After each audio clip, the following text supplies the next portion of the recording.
أعوذ بالله من الشيطان الرجيم.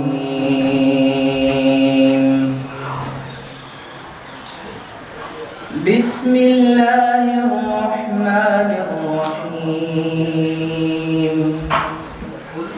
هل أتى على الإنسان حين من الدهر لم يكن شيئا مذكورا إنا خلقنا الإنسان من نطفة أمشاج نبتليه فجعلناه سميعا بصيرا إنا هديناه السبيل إما شاكرا وإما كفورا إنا أعتدنا للكافرين سلاسل وأغلالا وسعيرا إن الأبرار يشربون من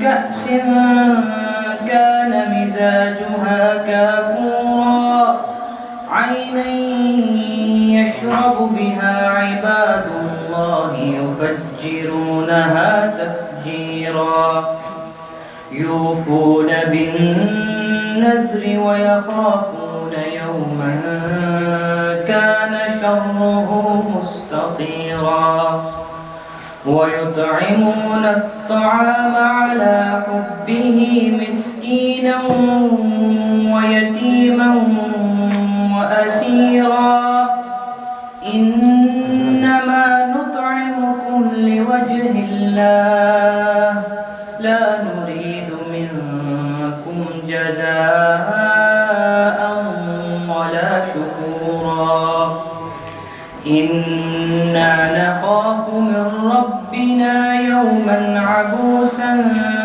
قمطريرا فوقاهم الله شر ذلك اليوم